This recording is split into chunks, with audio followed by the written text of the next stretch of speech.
નમસ્કાર ગુજરાત। આજના મુખ્ય સમાચારની અંદર ગુજરાતવાસીઓ થઈ જાજો તૈયાર। વાવાઝોડા સાથે વરસાદની રહેલી છે આગાહી। જીએસટી સ્લેબ પર પીએમ મોદીની મહત્વની વાતો। જાણો શું સસ્તું શું મોંઘું। ગુજરાતના મુખ્યમંત્રીની સૌથી મોટી જાહેરાત, તમારા ઘરનું લાઇટ બિલ ઝીરો આવશે। દિવાળીની ભેટ ગરીબોને જલસો। ખેડૂતો માટે નવી યોજનાની થઈ છે જાહેરાત। 1 લાખ રૂપિયા સુધીની સબસિડી મળશે। તહેવારો નજીક આવતા રાશન કાર્ડ ધારકોને થશે 8 મોટા લાભો। સિંગ તેલના ભાવમાં થયો છે 30 રૂપિયાનો વધારો। નવરાત્રી પહેલા વાહન ચાલકો થઈ જાજો તૈયાર, નવા નિયમો લાગુ। ગામડે રહેતા લોકો માટે આવી ગઈ છે ખુશ ખબર, મહિલાઓને મળશે 1 લાખ રૂપિયા સુધીની સહાય। દિવાળી પહેલા પેટ્રોલ ડીઝલ થઈ શકે છે સસ્તું। પશુપાલકોને મળશે હવે લાખો રૂપિયાની લોન। સોના ચાંદીના ભાવમાં થયો છે વધારો। ખેડૂતોને 20,000 રૂપિયામાં મળશે 5 લાખ રૂપિયા સુધીની સહાય। ભારે વરસાદના કારણે પંજાબ ડૂબ્યું। અને આજના સૌથી મોટા ખેડૂત ઉપયોગી સમાચાર જાણીશું આજના આ વિડીયોની અંદર। મિત્રો, દરેક સમાચાર દરેક માહિતી જણાવીએ એ પહેલા ગુજરાતના જે પણ મિત્રો ચેનલ પર જો પહેલી વાર આવ્યા હોય તો મિત્રો ખાસ કરીને વિડીયોને એક લાઇક કરી ચેનલને સબસ્ક્રાઇબ કરવાનું ભૂલતા નહીં। સાથે આજનો આ વિડીયો છે જેને અંત સુધી જોતા રહેજો।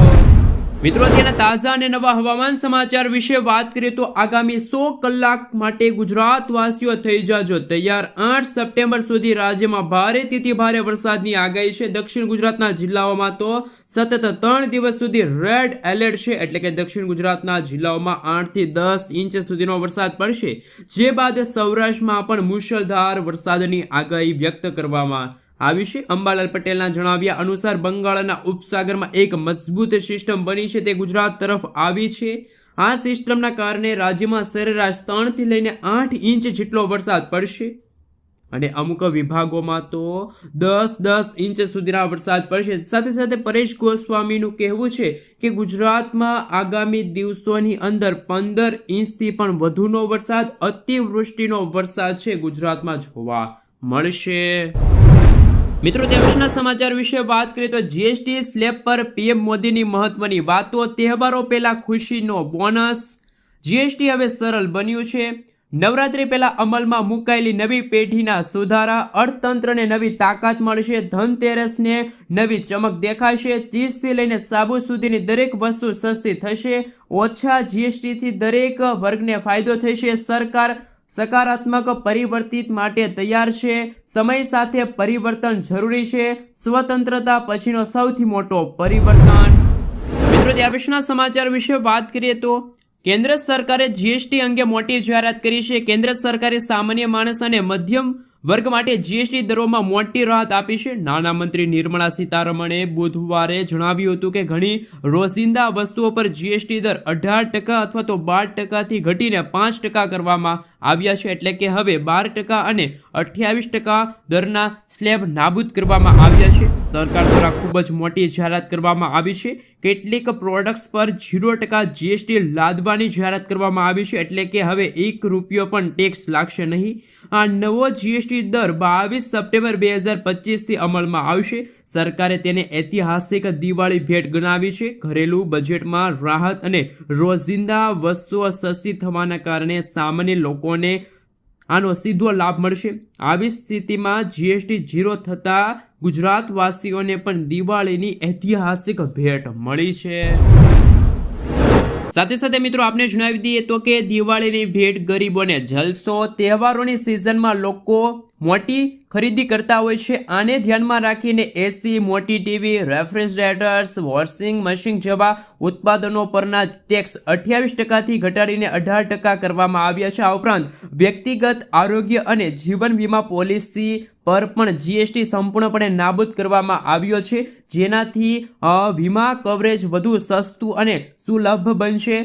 350 સીસી સુધીની નાની કાર અને બાઇક પર જીએસટી ઓછો થશે, કારણ કે તેના પર ટેક્સ 28%થી ઘટીને 18% કરવામાં આવ્યો છે। આ સુધારો દેશના અર્થતંત્રને નવી ગતિ આપશે તેવી આશા રાખવામાં આવી છે।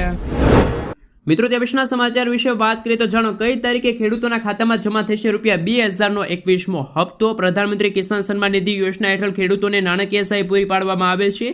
આ યોજના હેઠળ પાત્ર ખેડૂતોને દર વર્ષે 3 સમાન હપ્તામાં ₹6000ની રકમ આપવામાં આવે છે. અત્યાર સુધી આ યોજના હેઠળ 20 હપ્તા ખેડૂતોના ખાતામાં ટ્રાન્સફર કરવામાં આવ્યા છે. લાભાર્થીઓ 21મા હપ્તાની આતુરતા પૂર્વક રાહ જોઈને બેઠા છે. જો કે 21મો હપ્તો મેળવવા માટે ખેડૂતો માટે KYC ફરજિયાત કરાયું છે. યોજના અનુસાર દરેક હપ્તો સામાન્ય રીતે લગભગ 4 મહિનાના સમય પર ખાતામાં નાખવામાં આવે છે. ઉદાહરણ તરીકે 18મો હપ્તો ઓક્ટોબર 2024માં બહાર પાડવામાં આવ્યો હતો. ત્યારબાદ 19મો હપ્તો ફેબ્રુઆરી 2025માં ખેડૂતોના ખાતામાં ટ્રાન્સફર કરવામાં આવ્યો હતો. 20મો હપ્તો ઓગસ્ટ મહિનામાં ખેડૂતોના ખાતામાં ટ્રાન્સફર કરવામાં આવ્યો હતો. આ પેટર્નને જોતા 21મો હપ્તો છે એ નવેમ્બર ડિસેમ્બર મહિનામાં ખેડૂતોના ખાતામાં આવી શકે છે. જો કે સરકાર તરફથી હજુ કોઈ સત્તાવાર જાહેરાત કરવામાં નથી આવી. મિત્રો ત્યાર પછીના સમાચાર વિશે વાત કરીએ તો વાહન ચાલકો માટે નવા નિયમો અને નવી જાહેરાત. ગુજરાત પોલીસ વિભાગ દ્વારા રાજ્યમાં કાયદા અને વ્યવસ્થા જાળવવા માટે એક મહત્વપૂર્ણ નિર્ણય લેવામાં આવ્યો છે. ગુજરાત પોલીસ દ્વારા આગામી 17 સપ્ટેમ્બર સુધી રાજ્યભરમાં એક ખાસ ડ્રાઈવ ચલાવવામાં આવશે. આ ડ્રાઈવનો મુખ્ય હેતુ નંબર પ્લેટ વગરની અને કાળા કાચવાળી ગાડીઓ સામે કડક કાર્યવાહી કરવાનો છે. પોલીસ વિભાગ દ્વારા જણાવવામાં આવ્યું છે કે નંબર પ્લેટ વગરની અને કાળા કાચવાળી ગાડીઓમાં ઘણીવાર ગુનાહિત પ્રવૃત્તિઓ થતી હોય છે. ગુનેગારોને ઓળખવા માટે અવરોધરૂપ બને છે. આ માટે મિત્રો ગુજરાતના મોટા શહેરોમાં આગામી 8મી સપ્ટેમ્બરથી હેલ્મેટનો નિયમ ફરજિયાત કરવામાં આવશે. હેલ્મેટની અમલવારી માટે ટ્રાફિક અને પોલીસ તંત્ર પણ સક્રિય થઈ ગયા છે. રાજકોટ શહેરમાં 8 સપ્ટેમ્બરથી ટુ વ્હીલર ચાલકો અને પાછળ બેસનાર વ્યક્તિઓ માટે હેલ્મેટ ફરજિયાત કરવામાં આવ્યું છે. મિત્રો ત્યાર પછીના સમાચાર વિશે વાત કરીએ તો ખૂબ જ મહત્વના સમાચાર સામે આવી રહ્યા છે. ગુજરાતના મુખ્યમંત્રી ભૂપેન્દ્ર પટેલે PM મોદીને અભિનંદન પાઠવ્યા.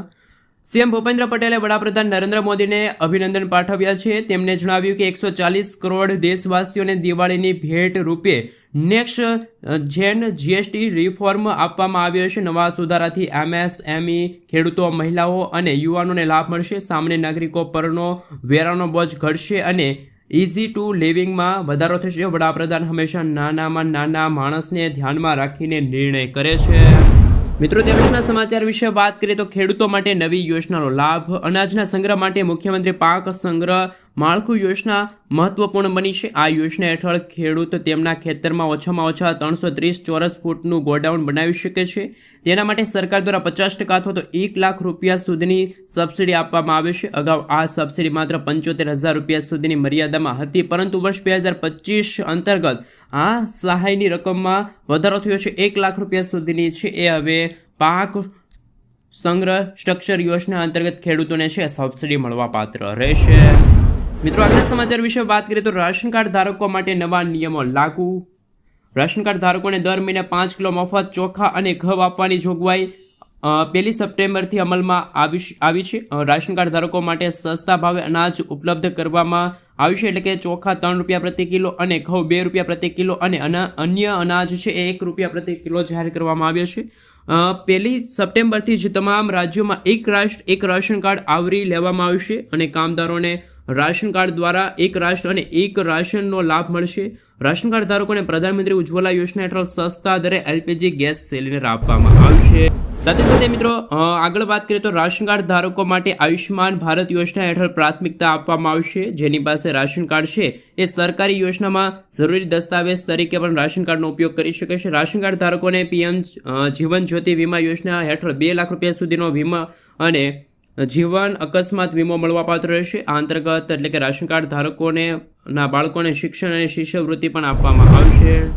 મિત્રો તે પછીના સમાચાર વિશે વાત કરીએ તો પંજાબ ઘઉંનું ઉત્પાદન કરતું અગ્રેસ રાજ્ય છે. પંજાબમાં આવેલા પૂરના લીધે 55 લાખ મેટ્રિક ટન ઘઉં બગડી જવાનો ભય છે. જો પંજાબમાં આટલી મોટી માત્રામાં ઘઉં બગડી જશે તો ઘઉંનું સંકટ ઊભું થઈ શકે છે અને આવનારા દિવસોની અંદર ઘઉંના ભાવો છે પણ આસમાને પહોંચી શકે છે. મિત્રો આગળના સમાચાર વિશે વાત કરીએ તો તહેવારો નજીક આવતા સિંગ તેલના ભાવમાં થયો છે ₹30નો વધારો. તહેવારો પહેલા સિંગ તેલના ભાવમાં વધારો થતાં ગૃહિણીઓનું બજેટ ખોરવાઈ ગયું છે. 15 કિલોના ડબ્બાનો ભાવ ₹2360 વધીને ₹2390 થયો છે. રાજ્યમાં 66 લાખ ટન મગફળીના ઉત્પાદન છતાં પણ ભાવ વધ્યા છે. 2025ને આંતરરાષ્ટ્રીય સહકાર વર્ષ તરીકે ઉજવતા ખંભાળિયા એપીએમસી ખાતે 1 કરોડથી વધુ ખર્ચે સિંગતેલ પ્રોસેસિંગ યુનિટ શરૂ થયું છે. મંત્રી જગદીશ વિશ્વકર્માના માર્ગદર્શન હેઠળ ખેડૂતોને યોગ્ય ભાવ અને નાગરિકોને શુદ્ધ સિંગતેલ મળે તે માટે આ પહેલ શરૂ કરવામાં આવી છે. મિત્રો, ત્યાં પછીના સમાચાર વિશે વાત કરીએ તો મહિલાઓને મળશે રાજ્ય સરકાર તરફથી 1 લાખ રૂપિયા સુધીની સહાય. ગુજરાતના મુખ્યમંત્રી દ્વારા ગુજરાતમાં મહિલાઓ માટે મુખ્યમંત્રી મહિલા ઉત્કૃષ્ટ યોજના છે એ ગુજરાત સરકાર દ્વારા શરૂ કરવામાં આવી છે અને મહિલાઓને આર્થિક રીતે સક્ષમ બનાવવા માટે આ યોજના ચલાવવામાં આવી છે, જેમાં મહિલાઓને વ્યવસાય શરૂ કરવા માટે 1 લાખ રૂપિયા સુધીની વ્યાજમુક્ત લોન આપવામાં આવે છે. લોન 5 વર્ષના સમયગાળા માટે ચૂકવવાની સુવિધા આપવામાં આવે છે. સરકાર સમયસર લોન ચૂકવતી મહિલાઓને વાર્ષિક 6% સુધીની સબસિડી આપે છે. મહિલાઓને વ્યવસાયિક તાલીમ આપવામાં આવે છે. પાત્રતા 18 વર્ષ કે તેથી વધુ હોવી જોઈએ. ઓછામાં ઓછું 8 પાસ મહિલાઓ છે એ આ યોજના અંતર્ગત લાભ લઈ શકે છે. મિત્રો, ત્યાં પછીના સમાચાર વિશે વાત કરીએ તો ખૂબ જ મહત્વના સમાચાર સામે આવી રહ્યા છે. એમના વિશે મિત્રો જો વાત કરીએ તો તમારા ઘરનું લાઇટ બિલ 0 આવશે. આ યોજનામાં ફટાફટ કરી લેજો અરજી. દેશમાં વધતા વીજળીના બિલથી પરેશાન લોકો માટે કેન્દ્ર સરકારે પીએમ સૂર્યઘર સોલાર રૂફટોપ યોજનાની શરૂઆત કરી છે. આ યોજના હેઠળ ઘરની છત પર સોલાર પેનલ લગાડવા માટે 40થી લઈને 70% સુધીની સબસિડી મળશે, જેથી લોકોને સસ્તી અને સ્વચ્છ વીજળી મળે તે અને પર્યાવરણ સંરક્ષણ યોગદાન મળે. આ સાથે વર્ષ 2030 સુધી લાખો ઘરોને સોલાર એનર્જી સાથે જોડાવાનો લક્ષ્યાંક છે. વધુ માહિતી માટે મિત્રો તમે સૂર્યઘર મફત વીજળી યોજનાની જે વેબસાઇટ છે ત્યાં જઈને ઓનલાઈન છે એ ખાસ આ માહિતી વિશે છે સંપૂર્ણપણે જાણકારી મેળવી શકો છો. મિત્રો, ત્યાં પછીના સમાચાર વિશે વાત કરીએ તો 20,000 રૂપિયામાં મળશે 5 લાખ રૂપિયા. વર્ષ 2025ના બજેટ સમયે કિસાન ક્રેડિટ કાર્ડની મર્યાદા 3 લાખથી વધારીને 5 લાખ કરવામાં આવી. હવે ગુજરાતના ખેડૂતોને માત્ર 20,000 રૂપિયામાં 5 લાખ રૂપિયા મળશે. એટલે કે તમે 5 લાખ રૂપિયાની લોન લ્યો છો તો વર્ષે 20,000 રૂપિયા વ્યાજ આવે છે. આપણે જણાવી દઈએ તો 7% લેખે લોન આપવામાં આવે છે, જેમાં 3% સરકાર ચૂકવે છે, એટલે કે 4% લેખે તમને લોન મળે છે. જો 1 લાખ રૂપિયાની તમે લોન લ્યો તો તમારે 4,000 રૂપિયા વાર્ષિક વ્યાજ આવશે. 2 લાખની તમે લોન લ્યો છો તો 8,000 રૂપિયાનું વ્યાજ આવશે. 3 લાખ રૂપિયાની લોન લ્યો છો તો 12,000 રૂપિયા વ્યાજ આવશે. 4 લાખ રૂપિયાની લોન લ્યો છો તો 16,000 અને 5 લાખ રૂપિયાની જો તમે લોન લીધી છે તો 20,000 રૂપિયા તમારે વાર્ષિક વ્યાજ છે ભરવું પડશે. તો આમ કહી શકાય સામાન્ય રીતે તો ખેડૂતોને માત્ર 20,000 રૂપિયામાં 5 લાખ રૂપિયા છે એ આખા વર્ષ દરમિયાન વાપરવા મળી શકે છે, સહાય મળી શકે છે. મિત્રો, ત્યાં પછીના સમાચાર વિશે વાત કરીએ તો સોનાના ભાવને લઈને ચોંકાવનાર દાવો. આજે પણ સોનાનો ભાવ ઓલ હાઈ ટાઈમ ટચ થયો છે. હવે આઈસીઆઈસી બેંકના આર્થિક સંશોધન જૂથમાં અહેવાલ મુજબ આ વર્ષે સોનાના ભાવમાં 1,10,000 રૂપિયા પ્રતિ 10 ગ્રામ વચ્ચે છે ભાવ. તે જ સમયે 2026ના 6 મહિનામાં તેની કિંમત વધીને 1,25,000 રૂપિયા થશે. તમને જણાવી દઈએ કે 2025માં અત્યાર સુધીમાં વૈશ્વિક સ્તરે સોનાનો ભાવ લગભગ 33% સુધીનો વધ્યો છે. સોનાના ભાવમાં વધારો નબળા રૂપિયા અને મજબૂત રોકાણ માંગને કારણે છે. મિત્રો, ત્યાં પછીના સમાચાર વિશે વાત કરીએ તો મહત્વના સમાચાર સામે આવી રહ્યા છે. એમના વિશે મિત્રો થોડીક વિગતવાર માહિતી મેળવી લઈએ તો કે સ્વરોજગારીના હેતુથી પશુપાલન વ્યવસાય માટે 12 દૂધાળા પશુ ડેરી સ્થાપવા માટે સહાય મળશે. મિત્રો, આપણે જણાવી દઈએ તો કે રિઝર્વ બેંક માન્ય નાણાકીય સંસ્થા બેંકમાંથી વર્ષ 2025-26માં મેળવેલ ધિરાણ પર વ્યાજ સહાય મળવાપાત્ર રહેશે. આ યોજના લાભ મેળવવા પશુપાલકોએ સહસાયી જૂથે રિઝર્વ બેંકના માન્ય નાણાકીય સંસ્થા બેંકમાંથી ધિરાણ અંગે મંજૂરી લઈ બાદ આઈ ખેડૂત પોર્ટલ પર જઈને અરજી કરવાની રહેશે. 12 દૂધાળા પશુઓની ખરીદી માટે મેળવેલ બેંક ધિરાણ પર 5% સુધીની સામાન્ય ગેરંટી, લાભાર્થીઓને 7% વ્યાજ સહાય, મહિલા અનુસૂચિત જાતિ અનુસૂચિત જનજાતિના લાભાર્થીઓને 8% વ્યાજ સહાય, ગીર કાંકરેજ મહત્તમ 12% વ્યાજ મળશે. આ સાથે મિત્રો શેડના બાંધકામ માટે 50% મહત્તમ 1.5 લાખ રૂપિયા સહાય મળવાપાત્ર રહેશે. પશુઓના સળગ 3 વર્ષના વીમાના પ્રીમિયમ પર 75% એટલે કે મહત્તમ 43,000 રૂપિયા, ગીર ગાય માટે 90% મહત્તમ 51,000 રૂપિયાની સહાય મળવાપાત્ર રહેશે. ઇલેક્ટ્રિક ચાફ કટર છે, ફોગર સિસ્ટમ છે, મિલ્કિંગ મશીન યુનિટ કોસ્ટના 75% લેખે અનુક્રમે 18,000 રૂપિયા, 9,000 અને 33,000 રૂપિયા સહાય છે મળવાપાત્ર રહેશે. ખેડૂતો ઓનલાઈન છે અરજી કરી શકે છે પોર્ટલ પર જઈને. મિત્રો, ત્યાં પછીના સમાચાર વિશે વાત કરીએ તો દર મહિને મળશે 5,000 રૂપિયાનું પેન્શન. જો તમે નિવૃત્તિ પછી એટલે કે 60 વર્ષની ઉંમર પછી દર મહિને માત્ર 210 રૂપિયા જમા કરાવીને મહત્તમ 5,000 રૂપિયા પ્રતિ માસ પેન્શન મેળવવા માંગો છો તો આ સરકારી યોજનાનું નામ છે અટલ પેન્શન યોજના. જેમાં દર મહિને ખાતરીપૂર્વક પેન્શન આપવામાં આવે છે. વર્તમાન નિયમો અનુસાર જો તમે દર મહિને 5,000 રૂપિયા સુધીનું પેન્શન મેળવવા માંગતા હોય તો દર મહિને તમારે 210 રૂપિયાનું રોકાણ કરવું પડશે, અથવા તો જો તમે દર મહિને 1,000 રૂપિયા પેન્શન મેળવવા માંગો છો તો તમારે દર મહિને 42 રૂપિયાનું રોકાણ કરવું પડશે. જ્યારે આ યોજનાનો લાભ છે 60 વર્ષની ઉંમર સુધીના જે રોકાણકારો છે એમના માટે ખાસ રહે છે. તો મિત્રો ખાસ કરીને જે વૃદ્ધ લોકો છે કે જેમને પેન્શન જોતું છે એવા વરિષ્ઠ નાગરિકો માટે આ પેન્શન યોજના છે કે વરદાન રૂપ સાબિત થશે.